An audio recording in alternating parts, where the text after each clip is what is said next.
Hey everyone, Thunderbro here, and I got an interesting one for you guys. As an Arab guy, I can't help but notice rather scarce representation for Middle Eastern characters in anime. And most media in general, aside from the bottom of the barrel, boring, stereotypical ones we usually get. However, something that is a bit more forgiving, at least in anime, is Middle Eastern inspiration for things. I've seen a few pretty interesting ones, and I thought I'd share the ones that I've seen. I'm limiting this to anime I've seen myself, so let me know if there's something cool you saw in an anime I didn't mention. First is Magi. This is definitely one of the more obvious ones. Magi's characters and some of its plot lines are based on the famous medieval folktale 1001 Nights, comprised of stories and poems from all over the Levant, Central Asia, and even India.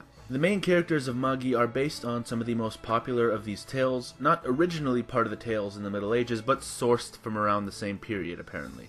Aladdin is from Aladdin and the Magic Lamp, Ali Baba and Morgiana from Ali Baba and the 40 Thieves. In Magi and in the tale, Ali Baba lived with his brother Cassim. In Magi they split up because of Ali Baba's adoption by the royal family of Balbad, while in the tale they remained close unto adulthood, although in Magi they would reunite again. In the tale, Morgiana is actually Cassim's slave, but since Morgiana saved Ali Baba's life so many times, she was rewarded with Ali Baba's son for marriage. While in Magi, Morgiana was the slave of a random guy named Jamil, who Ali Baba defeated during a dungeon dive. They then freed her, and she has since been a big help in Aladdin and Ali Baba's adventure.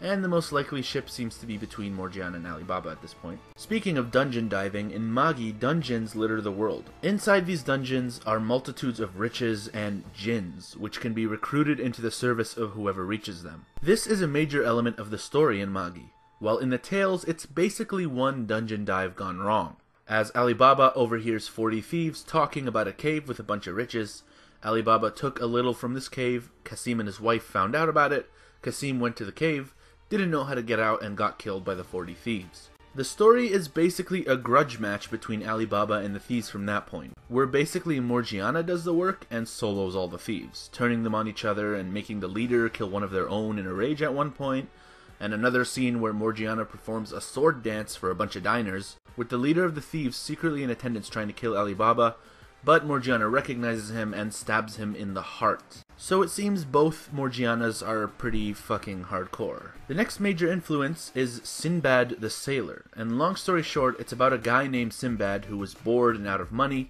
so he sets out on sail, a bunch of crazy shit happens to him over the course of 7 voyages, which is basically what Magi Sinbad did. They even both corresponded with a leader named Harun. Magi's version as the king of Balbad, and the tale with the Abbasid Caliph Harun al-Rashid, who reigned from 786 to 809 CE. The next is Pars in the Heroic Legend of Arslan. So if you've seen the Heroic Legend of Arslan, you may have noticed how Middle Eastern the Empire of Pars felt in both its architecture and its clothing. That's because Yoshi Tanaka actually takes direct inspiration from Persian dynasties, especially the Achaemenid dynasty. Pars is actually the Persian word for Persia, and the military equipment seems similar to that of the famed Persian immortals. And the capital Ecbatana was, according to Greek sources, the capital of the Medes Empire, and is known to later be a summer capital of the Achaemenid dynasty. The in-series history of Pars also seems to reflect the actual history of Persia in a few ways, when you consider that both fictional Pars and the real-life Achaemenid and Sasanian Persia grew vastly before succumbing to outbound invasions. In Legend of Arslan, by the neighboring Lusitanian Empire, and the real Persia by Alexander the Great's army and the Rashidun Caliphate respectively. I find this interesting because Tanaka seemed to combine the Macedonian army and the Caliphate for Lusitania. In the case of the fall of the Achaemenids, they were invaded by a large Western civilization in the Macedonians and Greeks who took over, and Lusitanians definitely seem European-inspired when looking at their physical features and their clothing. While Lusitania shares the monotheism with the Islamic Caliphate, who would overthrow the Sassanids. And there's also definitely an aspect of religious enthusiasm, as the Islamic religion at the time of the Persian conquest was very new, and powerful caliphs and rulers wished to see their religion spread. While in the show, the Lusitanians are similarly in a fervor to spread their religion to their neighbors. The next is Hassan as-Sabah. So, one of the many servants in the Fate series, featuring initially in my favorite iteration of the series, Fate Zero, and even later in Heaven's Feel, Assassin is actually Hassan as-Sabah, who was born in Qom in modern Iran in the 11th century, before moving to Ray, also in modern Iran.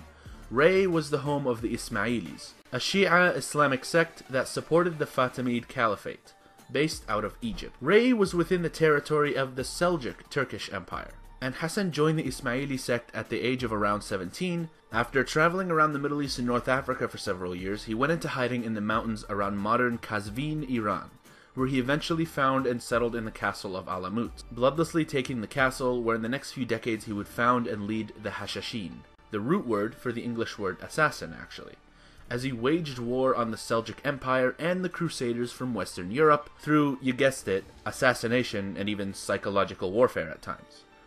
Hassan is a servant in the Fate universes, appearing in several versions of Fate with different appearances and even a different gender at times. The versions that I know, however, include the Fate 01, who was several people at once, which to me seems to be more of a manifestation of the entire Hashashin group rather than just Hassan as-Sabah.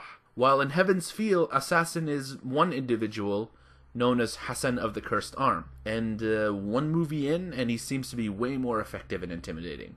Next is Archer from the same series, Fate. So, our favorite douchebag in animation, Archer aka Gilgamesh, also has his roots in the Middle East. Gilgamesh is inspired by the character of the same name in the Epic of Gilgamesh, the oldest work of literature in human history that we have discovered, dating around 1300 BCE in ancient Mesopotamia, detailing the trials and deeds of a great semi-mythical king of Uruk, Gilgamesh. It was rediscovered by the Iraqi Assyriologist Hormuz Rassam in 1853 while excavating the ancient Assyrian city of Nineveh.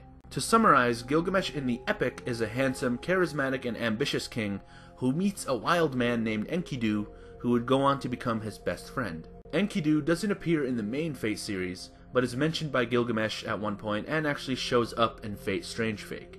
In the epic, Gilgamesh and Enkidu go on an adventure and fight supernatural beings, gods, and goddesses. In Fate, Gilgamesh is a handsome, charismatic, and ambitious former king who was seemingly the strongest servant. I'll admit this, but I'm still an Arturian Iskander fan all the way, and doesn't really make good friends with anyone this time, but still somewhat teams up with people to fight other superpowered and mythical people. So I guess old habits die hard. Next is the Naruto Sand Village. So I don't have much on this. They have this Middle Eastern-esque headwear on, and that's about all I got. Just thought I'd mention it. Moving on. And finally, Gundam 00's main protagonist, Setsuna F. Seiei, real name Soran Ibrahim, shares a name with the child actor who played Satellite in the Kurdish war film Turtles Can Fly. Both Satellite and Gundam Soran Ibrahim lead other children from the community, though Soran was a child soldier in the Republic of Krugis, an area geographically corresponding to Kurdistan in real life, while Satellite and the other children cleared mines on the Iraqi-Turkish border. Soran Ibrahim is operating in the middle of the Azadistan invasion of Krugis, while Turtles Can Fly took place in the aftermath of the Iraqi-Kurdish conflict and on the eve of the fall of Saddam Hussein's government via the US invasion. Well, that's all I've got so far. Let me know if you've seen any other cool Middle Eastern stuff in anime, whether it's characters or inspirations. Sorry, this one was a bit short, but it's just the most interesting subject on my mind right now, and I don't want to make a video when I'm not in the spirit to talk about something. That just isn't my style. Anyway, thanks for watching. I hope you found it interesting. Have a great day and take care.